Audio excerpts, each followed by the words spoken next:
오늘이 1월 9일 이제 세일의 새벽 기도회로는 9일차입니다. 한 주간의 피곤함도 쌓이는 금요일이고 또 이제 절반이 조금 못되게 지나가고 있습니다. 기도로 아침을 여는 우리 모든 성도들에게 하나님께서 은혜 주시기를 간절히 소망합니다. 오늘은 애굽의 10가지 재앙에 대한 말씀 가지고 함께 말씀 나누려고 합니다. 한 작가가 그런 책을 썼습니다. 일본 작가인데요. 이집트 재앙의 10가지 비밀이라는 책이었습니다. 이집트에 나타난 10가지 재앙과 이게 왜 일어났을까라는 것들을 어디에 연결시켰냐면은 그리스 산토리니 섬의 화산 폭발과 연결시켰습니다. 그래서 산토리니 섬과 애굽은요 한 800km 정도 차이가 나거든요. 근데 이 800km가 화산을 통해서 영향을 줄 수 있는 거리래요.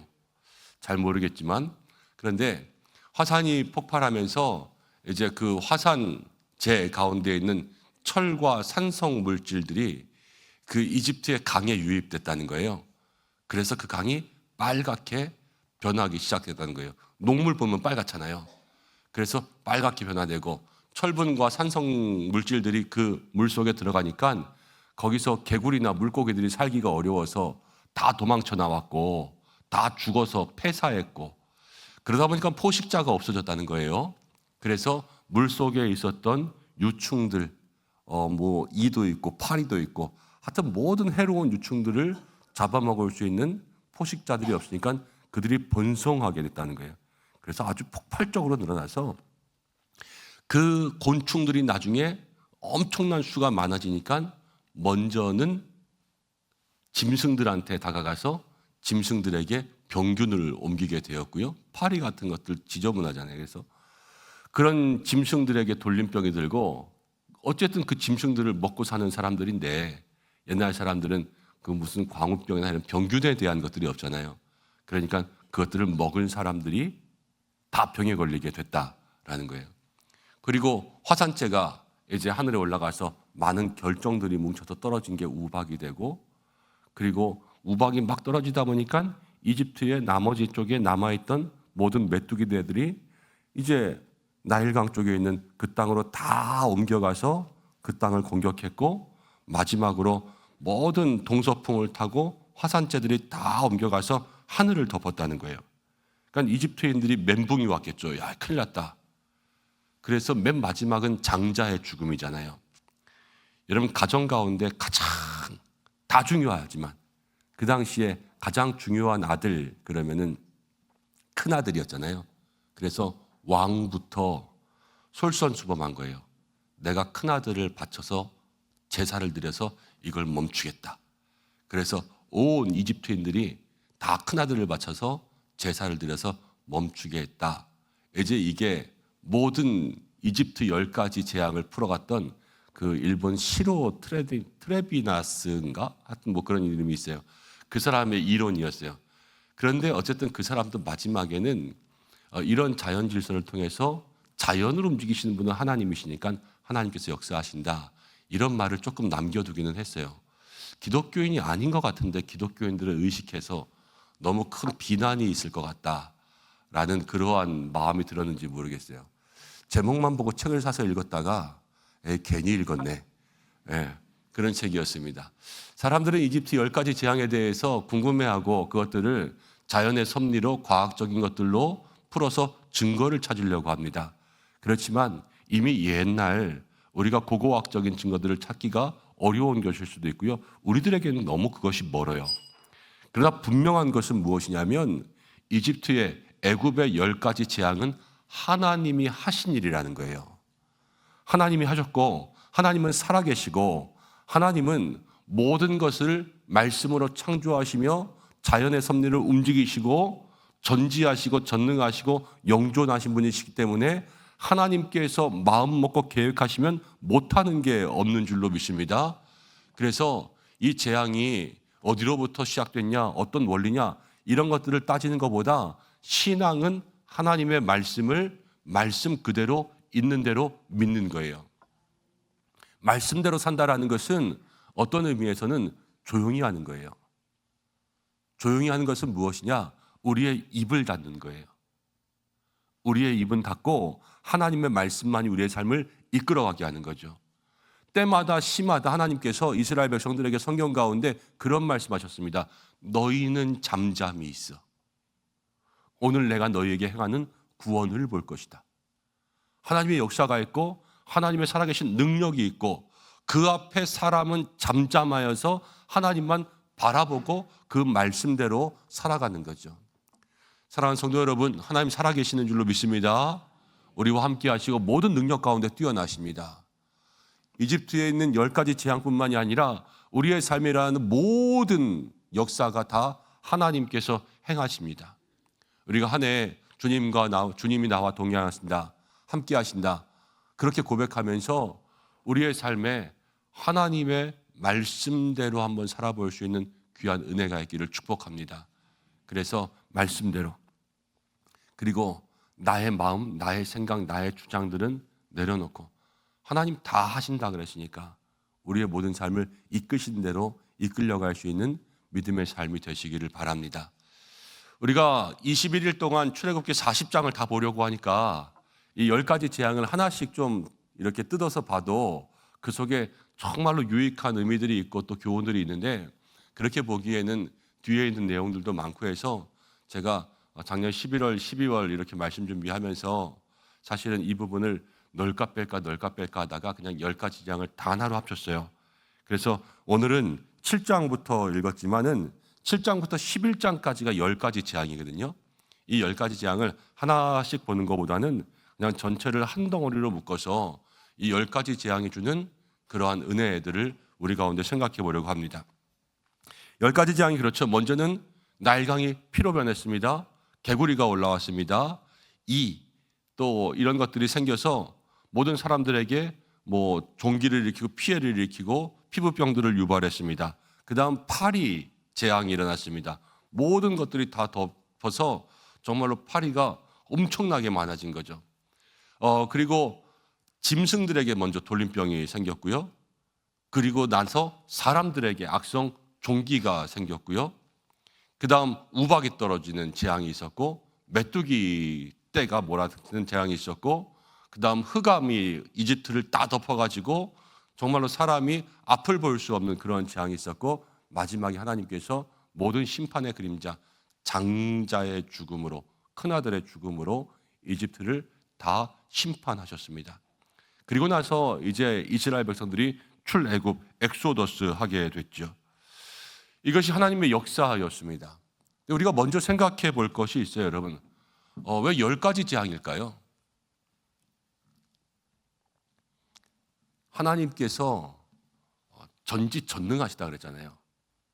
그냥 한 방에 콱 해가지고 그냥 재앙 하나인데 이거 다 섞어가지고 그냥 이따만한 거 하면 팍 내리시면은 바로가 한 번에 꺾일 수도 있었을 것 같은데 왜 10가지 재앙일까?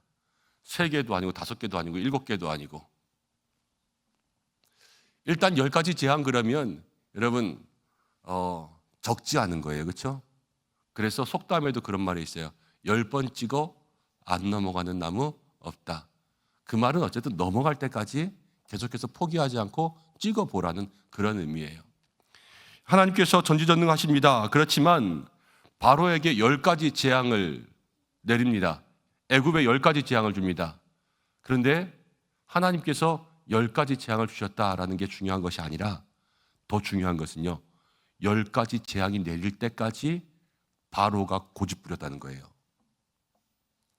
재앙이 몇 개인지 중요하지 않아요. 야, 그렇게 재앙이 오는데 고집을 부릴 수 있는 사람이 독하다는 거예요. 여러분, 세상 가운데 독한 건 사람입니다. 그 독한 사람이 누구냐면 저와 여러분들이에요. 이 말은 우리도 고집이 세다는 거예요. 하나님께서 한 번 말씀하셔가지고 듣는 사람 여기 별로 없어요. 내 뜻과 내 생각과 내 고집대로 살아가려고 애쓰지, 아무리 좋은 말씀이 있고 또 예배를 통하여서 말씀을 통하여서 내 마음 가운데 때로는 심령골수를 쪼개서 마음이 아픈 말씀을 들어도요, 그 당시에는 마음이 너무 아파, 너무 힘들고 어렵지만 가서는 어떻게 살아요? 또 똑같이 살아요. 사람이 고집이 너무 세요. 사람이 독하죠. 그래서 하나님께서 그 바로를 꺾으시는데 이 모든 것들을 보여주시는 거예요. 하나하나. 자기의 모든 욕심과 자기의 생각과 자기의 모든 자존감과 이런 자아와 이런 것들을 하나씩 치시니까요. 그 앞에 바로가 버티다 거꾸로지는 겁니다. 여기에 중요한 영적 메시지가 있습니다. 이 10가지 재앙이라는 것은 어떤 의미에서 하나님께서 애굽을 때려부시는 게 아니에요. 그렇게 생각한다면 바로의 꺾이지 않는 고집을 때려부수는 거예요. 그래서 하나님이 누구시기에 그러면서 히브리인들을 이스라엘 사람들을 계속해서 괴롭혔던 그 마음들을 다 거꾸로 들여가지고 바로를 변화시키는 과정입니다. 또 하나 생각해 볼 수 있는 것은 여러분 이스라엘 백성들이 애굽에서 지금 400년 살았습니다. 400년. 가만히 한번 이 400년을 생각해 보세요. 400년이라는 시간이요 엄청나요. 우리나라를 한번 생각해 보면 10월 마지막 말일 하면요 요즘에는 엄청나죠. 할로윈 그래가지고 아이들서부터 뭐 청년들 장년들까지 할로윈 그러면서 무슨 축제를 합니다. 그날은 시내도 벅적벅적하고요. 그래서 우리가 아는 것처럼 이태원 참사가 할로윈 때 일어난 거 아니겠습니까? 그런데 생각해 보세요. 우리나라가 설날 추석 지내는 나라지 언제부터 할로윈을 지냈어요? 전 국민들이 할로윈을 알게 됐단 말이에요. 외국인들이 들어와서 그들이 먼저 그런 문화들을 가지고 즐기면서 외국인과 가까운 그런 젊은 층들에게 확산되고 그것들이 점점 퍼져나가기 시작했어요. 이거 몇 년 안 돼요. 불과 10년 뭐 이렇게 되는 거예요. 그게 들어와서 물드는 거거든요. 물드는 게 여러분 10년이면은 물들어요. 그런데 이스라엘 백성들이 400년을 거기 살았어요. 여러분 애굽에 많은 신이 있습니다. 그래서 이 나일강을 그들의 신으로 숭배하는 것부터 해서 해, 달 그리고 여기 나오는 모든 것들 뭐 개구리도 신이었고요. 그 당시에 파리도 신이었어요. 파리대왕 그리고 이 같은 것도 다 신이었고요. 그리고 무슨 병을 옮기는 것 다산의 신, 풍요의 신 이런 신들이 많이 있었어요. 거기서 400년을 살아가면서 이스라엘 백성들도 어디에 물들었겠어요? 거기에 물들었겠어요. 그러니까 그들에게도 모세가 얘기했을 때 모세가 그러잖아요. 내가 가서 이야기하면 이스라엘 백성들이 하나님의 이름이 무엇이냐 물어본다 그랬잖아요. 너무 신들이 많으니까 그 하나님 신은 또 뭐래? 그러면서 그 이름을 물어볼 정도로 이스라엘 백성들이 거기에 다 물들어 버렸다는 겁니다. 하나님께서 그 백성을 내 백성을 꺼내야 되니까요. 애굽의 문화에 다 물들어 버린 그 물을 다 빼는 거예요. 우리가 그런 말 하잖아요. 미국 물 빠져야 돼. 세상 물 빠져야 돼. 뭐 이런 말 하잖아요. 그 물을 다 빼기 위한 그러한 일이신 거예요. 그런데 바로만 고집이 세겠어요? 이스라엘 백성도 고집이 세잖아요. 그래서 이런 10가지 재앙들을 다 그들에게 행하시는 거예요. 그런 의미에서 살펴보면 우리가 이 재앙이라는 것은 다 고통스러운 겁니다. 그렇지만 그 속에 하나님께서는요 우리를 살리기 위한 하나님의 마음이 있었다는 거예요. 오늘 이 10가지 재앙을 함께 살펴보면서 고난, 고통, 재앙 이런 것들이 우리의 삶에 다가올 때에도 그 속에 본심을 보자. 하나님 아버지의 마음을 보면서 우리가 어떻게 주님과 함께 동행할까 그것들을 좀 고민하고 기도할 수 있는 새벽 되기를 바랍니다. 첫 번째입니다. 한번 따라해 보겠습니다. 재앙은 심판이 아니라 영적 디톡스입니다. 오늘 본문에서 7장을 보면 제일 처음 나오는 것이 나일강이 피로 변한 거예요. 애굽 사람들에게 있어서 나일강은 그냥 강이 아니라 그들 나라의 생명의 돛줄이었습니다. 나일강이 때로는 신이었어요. 하피라고 하는 나일강이 신이었습니다. 그런데 그 나일강이 자기를 먹여 살리고 자기들에게 복을 준다고 생각했는데 자기들이 믿고 의지했던 나일강이 다 피로 변했는데요. 피는 죽음과 저주를 의미하는 거예요. 그래서 이 생명줄이 다 저주가 되는 거예요. 여러분 정말 생명을 붙잡고 계시는 분은 하나님이시라는 거예요. 죽이고 살리는 분은 하나님이시고 나일강이 우리를 죽이고 살리는 것이 아니라는 겁니다. 하나님이 첫 번째 그들을 꺾으셨어요. 그리고 개구리 재앙도 마찬가지였습니다. 개구리 모양의 그러한 신이 다케트라고 하는 신이었는데 이건 다산을 상징하는 신이었어요. 개구리 알 많이 낳잖아요. 그처럼 다산을 상징하는 신이었는데 그들에게 다산을 준다고 했던 그러한 신이 하나님 말씀하시니까요 사는 곳에서 도망쳐 나오고요 말씀하시니까 죽고요 아무것도 아니라는 거예요.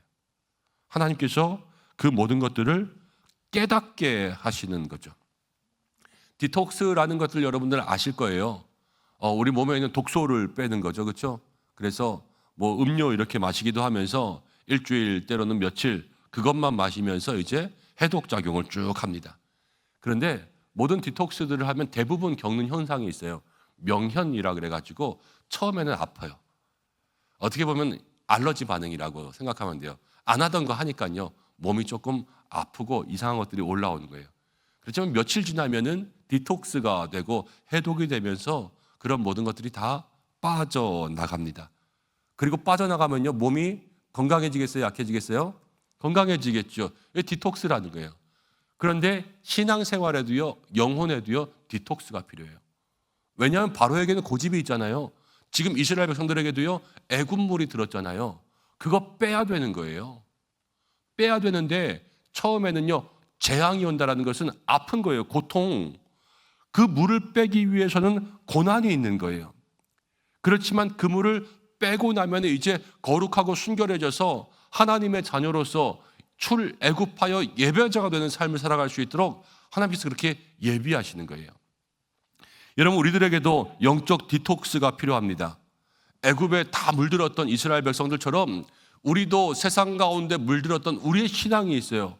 교회에서도요 세상처럼 신앙생활하는 사람들도 많거든요. 이게 다 물들어 버린 거예요. 우리의 마음 가운데 좋아하는 것들이 많이 있습니다. 대표적으로 좋아하는 것들, 돈 이런 것들로부터 해서 내가 믿고 의지하는 것들, 내가 이게 제일 중요하다 생각했던 모든 것들이 다 깨지고 부서져서 무엇이 변해야 되냐면 이 땅 가운데 주 예수보다도 귀한 것은 없네. 이것이 우리의 마음 가운데 고백될 때 그것이 영적 디톡스의 완성이라는 거예요. 그런데 하다못해 세상 가운데 작은 것, 술, 담배 하나만 끊어도 금단 현상이 일어나잖아요. 이 모든 게 명현이라는 현상이에요. 그래서 처음에는 아플 수도 있고 처음에는 신앙생활에 이 영적인 것들에 여러분 통증이 올 때도 있지만 그것들을 참고 견뎌야지만 뭐가 없어지냐면요 인생의 가짜 주인이 없어져요. 애굽에 살면서 나일강을 신으로 섬기고 개구리를 신으로 섬기고 이 모든 신들은 다 가짜잖아요. 가짜를 없애는데도 고통이 필요하다니까요. 그래야 진짜가 우리 가운데 들어오는 거죠. 여러분 하나님께서 우리에게 때로는 재앙이 다가오도록 허락하십니다. 하나님께서 허락하시는 거예요. 그렇지만 그 모든 것들은 우리의 삶에 나를 죽이기 위한 고난과 고통이 아니라 하나님께서 우리를 살리기 위한 고통을 주시는 줄로 믿습니다. 한번 따라하겠습니다. 내가 의지하는 것들이 깨트려질 때에 하나님이 진짜 나의 주인이 되십니다. 그렇습니다. 올 한 해를 살아가면서 여러분 작년까지 나의 삶에 은근히 들어왔던 그래서 주인 노릇하던 이런 모든 것들을 기억하셔야 돼요. 그리고 깨트리기 시작하셔야 돼요. 그래서 가짜 주인을 몰아내세요. 내 삶의 진짜 주인은 하나님이시다. 이것을 고백할 때 이 한 해 주님이 나와 정말로 함께 하시는 귀한 은혜가 있을 줄로 믿습니다. 그러면서 둘째는요, 주님이 우리와 함께 하십니다. 그러면 재앙이 다가옵니다. 고난이 다가옵니다. 그럼에도 불구하고 하나님은 우리를 구별해 주신다라는 거예요. 8장 22절로 가면 이런 말씀 나옵니다. 그날에 나는 하나님께서 말씀하신 게요. 내 백성이 거주하는 고센 땅을 구별하여 그곳에는 파리가 없게 하리니 이로 말미암아 이 땅에서 내가 여호와인 줄을 내가 알리라. 10가지 재앙이요. 중요한 특징이 하나 있는데 네 번째부터는요. 파리부터는요. 하나님께서 이스라엘 백성이 살던 고센 땅과 애굽 전체를 구별하세요. 그래서 애굽 전체에 재앙이 내리는데 하나님께서 이스라엘 땅은 떼놓으신다라는 거예요. 그래서 여기에는 재앙이 내리지 않게 하세요. 더 확실한 것은 나중에 10장으로 가면 이런 말씀이 있습니다. 21절부터 23절인데요. 여호와께서 모세에게 이르시되 하늘을 향하여서 내 손을 내밀어 애굽 온 땅에 흑암이 있게 하라. 정말로 흑암이 쫙 덮었어요. 모세가 하늘을 향하여 손을 내밀었습니다. 캄캄한 흑암이 3일 동안 애굽을 덮었습니다. 그동안은 사람이 서로 볼 수가 없었어요. 23절 보니까. 그렇지만 마지막에 뭐라고 나오냐면요. 온 이스라엘 자손들이 거주하는 곳은 뭐가 있었다? 빛이 있었다. 하나님께서 이스라엘 자손들을 구별하시고 온 곳이 캄캄할 때요, 여러분 어느 정도 달빛, 별빛 있으면 볼 수 있잖아요.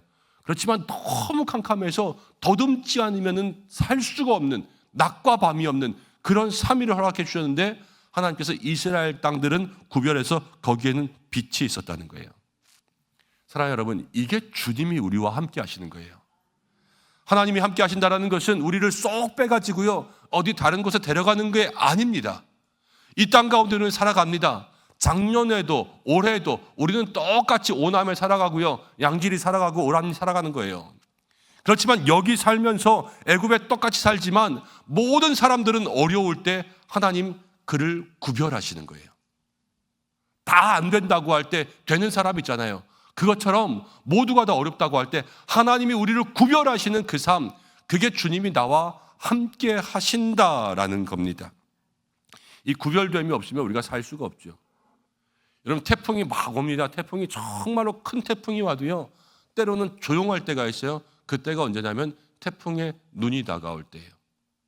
태풍 한가운데는요, 정말로 모든 것이 다 나무가 뽑히고 도로가 다 망가지고, 그래도 거기에는 잠잠한 거예요. 하나님 구별하시는 거예요. 온 세상에 여러분 정말로 파도가 몰아치고 비바람이 몰아쳐도 하나님께서 주님의 강한 손으로, 그 능력의 팔로 우리를 딱 막으시면 우리는 모든 것 가운데 안전할 줄로 믿습니다. 하나님 보호하시는 거예요. 이 보호하심이 저에게도 있어야 되고 여러분들에게 있어야 되고 우리 모두에게도 있어야 되겠죠. 여러분, 다 취업이 어렵다고 합니다. 다 취업 어려워요. 옛날 같지 않으세요? 여러분, 옛날에 뭐 53년, 54년, 55년 막 이렇게 해서 전쟁 이후에 베이비붐 시대에 태어나신 분들은 살아가면서 경제도 막 부흥 성장했고요. 그때는 일자리도 많아지고 웬만하면은 여러분 다 회사에 다닐 수 있었어요. 읍사무소, 동사무소 이런 데 일하는 분들은 옛날에는 그냥 동네에서 이장님 추천으로 들어갈 수 있었어요. 근데 요즘에는 그렇지 않죠. 모든 취업의 문들이 다 적어졌어요. 좁아지고. 그래서 요즘 청년들이 삶 속에서 무슨 M4가 나오고 그렇게 얘기하는 거예요. 너무 다 힘들고 어려우니까. 그런데 그런 삶 속에서도 하나님은 구별하여 주실 줄로 믿습니다. 세상의 문이 좁다고 해도요, 하나님이 여시면 열리는 거예요.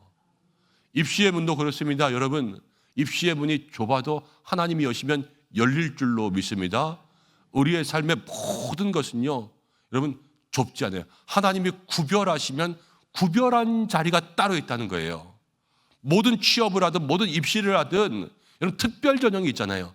그거는 그 사람만 들어갈 수 있는 거예요. 그리고 나머지가 경쟁하는 거예요. 하나님이 구별하시면 우리의 인생 가운데 그러한 자리들을 예비하실 줄로 믿습니다. 그래서 세상이 어려울수록 주님과 동행해야 돼요. 그래야 주님이 우리를 구별하시니까.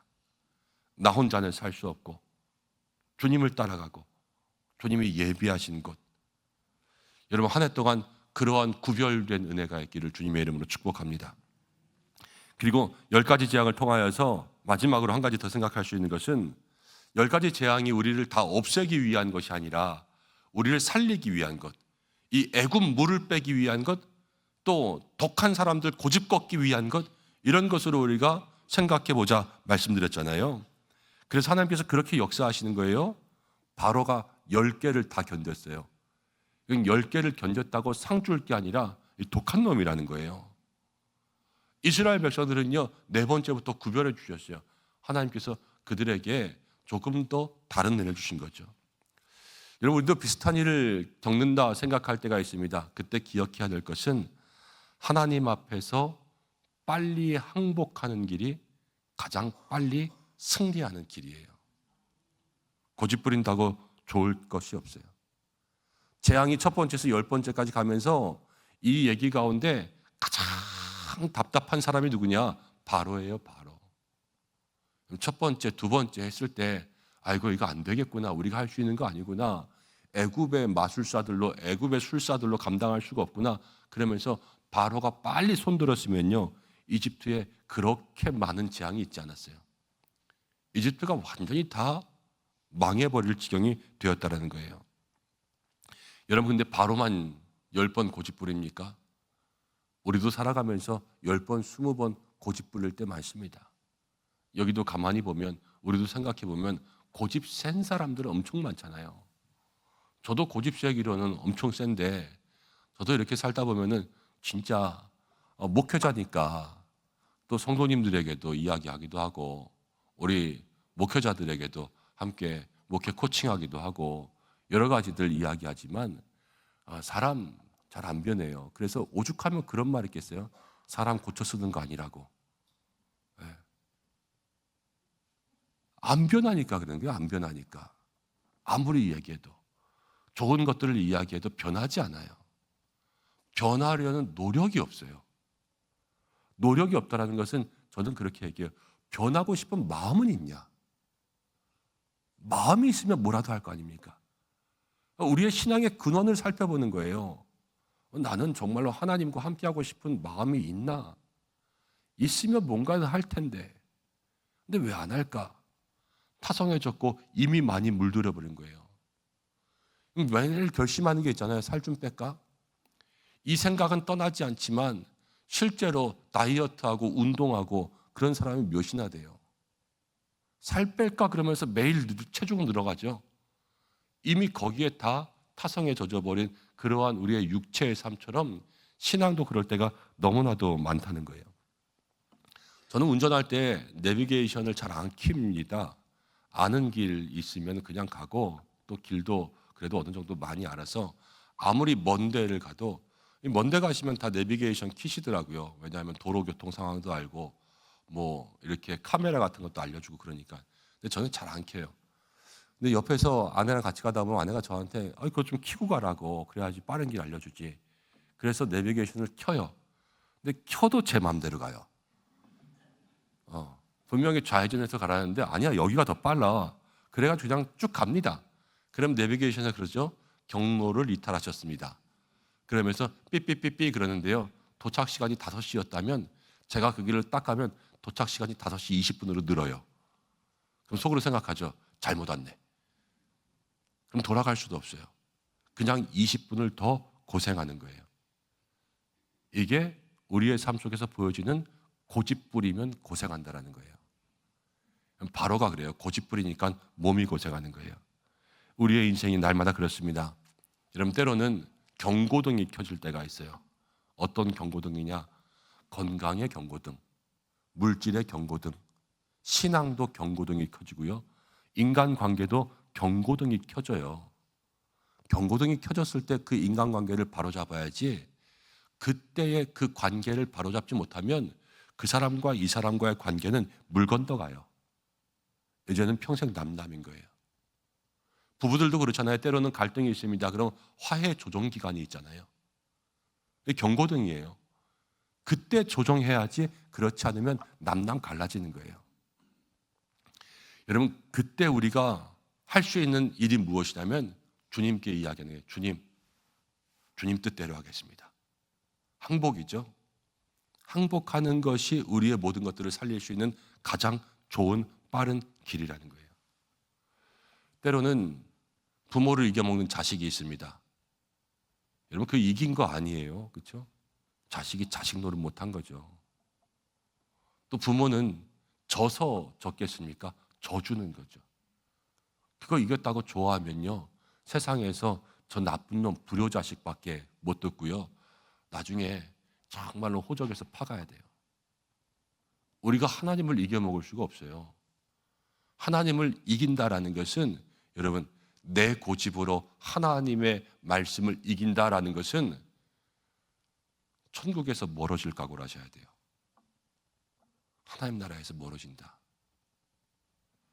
우리가 날마다 하나님 나라를 얻기 위해서는 말씀, 또 하나님께서 말씀하시는 그 뜻, 이것대로 순종할 수 있는 믿음의 삶, 여기에 우리를 빨리 맞추는 것이 가장 복된 길일 줄로 믿습니다. 한번 따라해 보겠습니다. 하나님을 이기는 것은 망하는 것입니다. 하나님께 빨리 지는 것이 승리하는 것입니다. 올 한 해를 살아갑니다. 여러분, 내 뜻대로 살지 마시고 하나님의 뜻 앞에 엎드러지고 그래서 주님 뜻대로 살겠습니다. 고백할 수 있는 성도들 되시기를 바랍니다. 이제 말씀을 좀 맺으면서 우리가 기도의 제목 붙잡고 기도하려고 합니다. 오늘 짧은 시간에 10가지 재앙을 생각했습니다. 이 재앙이 그냥 재앙만 보여주는 무슨 재난 연화 같은 그런 것이 아니라, 이 재앙은 무엇이냐면 하나님이 우리를 너무 사랑하셔서 우리의 삶의 헛된 것들, 고집을 꺾으시고 애굽의 세상의 문화에 물든 모든 것들을 다 변화시켜서 우리를 깨끗하게 하시려는 영적 수술인 거예요. 그래서 아픈 거예요. 고통스럽고. 그렇지만 주님이 우리와 함께 하시면 이 아픈 것들, 잠깐 아픈 것들, 아까 디톡스의 명현이라고 하는 것처럼 잠깐 아픈 것들을 견디면 하나님 앞에서 하나님이 복 주시는 귀한 인생들 될 줄로 믿습니다. 나일강처럼, 때로는 개구리처럼 내 마음 가운데 자리 잡고 있었던 여러분 가짜 주인들을 다 버리시기를 바랍니다. 오늘 기도하면서 내가 무엇을 끊어야 될까, 무엇을 내려놓아야 될까, 내 삶 가운데 조용히 들어와서 물들어버린 것들은 무엇일까, 이것들을 돌아보면서 그것들을 깨트릴 수 있는 그러한 영적 전쟁의 기도가 있기를 소망합니다. 여러분이 좋아하는 것일 수도 있어요. 끊으면 고통스러운 힘든 것일 수도 있어요. 그렇지만 그것들을 내려놓아야 우리의 삶의 진짜 주인 되시는 하나님께서 우리를 인도하실 줄로 믿습니다. 주님이 함께 하셔야 돼요. 그래야 어려운 세상 가운데 주님이 우리를 구별해 주십니다. 세상 다 무너져도요, 하나님이 구별하신 사람은 살 줄로 믿습니다. 그런 인생을 살아야 그게 신앙이라는 거예요. 또 하나는요, 바보처럼 그냥 고집 부리지 말고, 이 바로가 정말로 바보예요. 끝까지 고집 부리고 끝까지 버티고 그러니까요, 하나님이 그의 모든 것들을 다 치시잖아요. 사랑하는 여러분, 이 한 해 제가 어제도 말씀드렸잖아요. 다 치고 다 넘어지고 다 고생하고 그러고 예수 믿지 마시기 바랍니다. 주님 앞에 빨리 나오셔야 돼요. 빨리 나와서 빨리 엎드려지고 빨리 잘못했다 그러고 회개할 거 회개하고 천부여 의지 없어 손 들고 온다, 주님 앞에 고백할 수 있는 믿음의 모습들이 있을 때에 여러분 10번 맞고 깨닫지 말고 한 번 맞고 깨달을 수 있는 영적 안목과 눈치가 있어야 되는 거죠. 이 한 해 우리가 쥐고 있는 모든 것들을 내려놓고 세상 가운데 구별된 믿음의 사람들 되시기를 바랍니다. 그래서 정말로 주님이 우리와 함께 하셔서 1월부터 12월까지 복된 삶, 하나님의 품 안에서 살아갈 수 있는 믿음의 삶이 되시기를 주님의 이름으로 축복합니다. 우리 이 시간 잠시 기도하겠습니다. 말씀 생각하면서 기도하겠습니다. 애굽에 물들었습니다. 우리 또 바로처럼 고집스러운 것들이 너무 많습니다. 세상 가운데 독하게 살다 보니까 우리 마음 가운데 빠져야 될 독한 것들이 빠지지 않고 있을 때가 많습니다. 하나님 그것을 10가지 재앙 통하여서 다 깨트리시고 다 무너뜨리시고 하나님만이 진짜다 말씀하시는 줄로 믿습니다. 내 안의 것들을 깨트려야 될 것들이 깨트려지게 하옵소서. 이 시간 기도하고 우리의 삶 가운데 하나님이 구별하여 주시면 세상 무너져도 그곳 가운데는 빛이 있을 줄로 믿습니다. 우리의 삶에 그렇게 인도하여 주시고 하나님 정말로 하나님께서 한 번 역사하실 때 엎드려지고 두 번 역사하실 때 항복하고 주님 앞에 빨리 깨닫고 나아갈 수 있는 믿음의 삶을 살 수 있게 해달라고 이 시간 다 함께 마음 모아서 기도하겠습니다. 하나님 아버지 고맙고 감사합니다. 오늘 주님 앞에 나왔습니다. 말씀을 들으며 이 새벽 9번째 날로 주님 앞에 기도하며 나아갑니다. 주여 사랑하는 믿음의 성도들, 주의 백성들, 오늘도 주께서 사랑하사 우리의 삶을 고치시려고 우리의 삶을 깨닫게 하셔서 주님과 동행하시려고 말씀 주시는 줄로 믿습니다. 하나님 우리가 바로 같고 우리가 이스라엘 백성 같습니다. 하나님 고집센 것들이 많고 우리들의 영적 고집이 때로 하나님 말씀하셔도 세상 가운데 살아가면서 그대로 살아갈 때가 얼마나 많은지 모릅니다. 이스라엘 백성들 같습니다. 430년 살면서 하나님 애굽에 물들어서 이제는 하나님이 누구시냐 그리고 하나님의 이름이 무엇이냐 이렇게 물을 수밖에 없는 영적 무지함 가운데 살아갑니다. 하나님 우리의 삶에 주께서 그 모든 것들을 꺾으시고 깨뜨리셔서 하나님의 백성을 삼기 위한 10가지 재앙을 보여주십니다. 주여 아버지 우리의 마음 가운데 우리를 붙들고 있는 가짜 주인들을 몰아내게 하여 주시옵소서. 우리의 마음 가운데 하나님께서 함께하사 정말로 내 삶을 지배하고 있는 다스리고 있는 세상의 문화와 세상의 것들을 꺾어낼 수 있도록 역사하여 주시옵소서. 하나님 파리 제한부터 그 고센 땅 가운데 이스라엘이 사는 곳에 하나님의 구별하심이 있었습니다. 이 안에 우리를 구별하여 주시옵소서. 세상 가운데 살아가지만 하나님께서 구별하사 모두가 어려워도 살 길을 더하여 주시고, 세상의 길이 좁아도 하나님 그 문을 열어주시고, 주님 안에서 정말 특별 전형과 같은 그러한 자리 가운데 우리를 앉혀주시는 귀한 은혜가 있기를 소망하오니 하나님 역사하여 주시고, 특별히 주님 앞에 기도합니다. 하나님, 한 번 얻어맞을 때 깨달을 수 있는 믿음의 지혜가 있게 역사하여 주시고, 하나님의 인도하심과 하나님의 보호하심 가운데 살아갈 수 있도록 역사하여 주셔서 이 안에 하나님의 품이 우리의 삶에 터전될 수 있도록 인도하여 주시고, 우리의 삶의 자리 가운데 주님의 강한 손이 역사하시는 은혜가 있도록 인도하여 주시옵소서. 우리 시간 한 번 더 기도하겠습니다.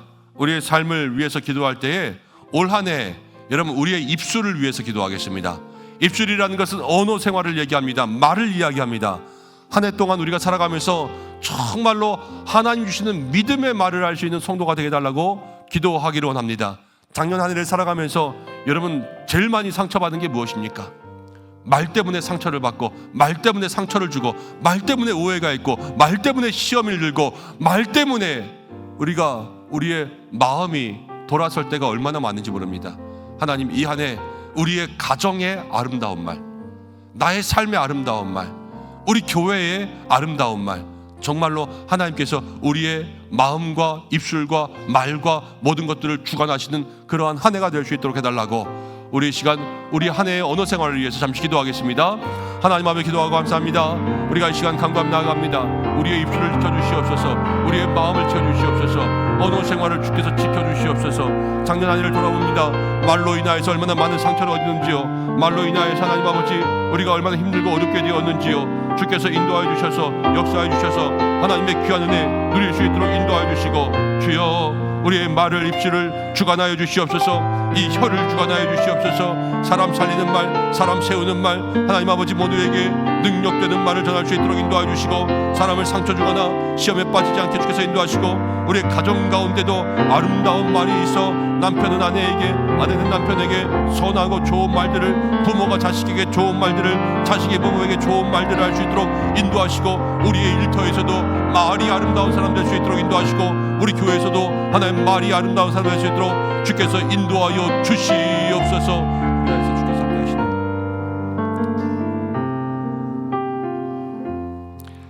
하나님 아버지 감사합니다. 오늘 우리에게 다시 한번 말씀 주시며 우리의 삶의 가짜 주인들을 몰아내고 진짜 주인들을 모시라 말씀하십니다.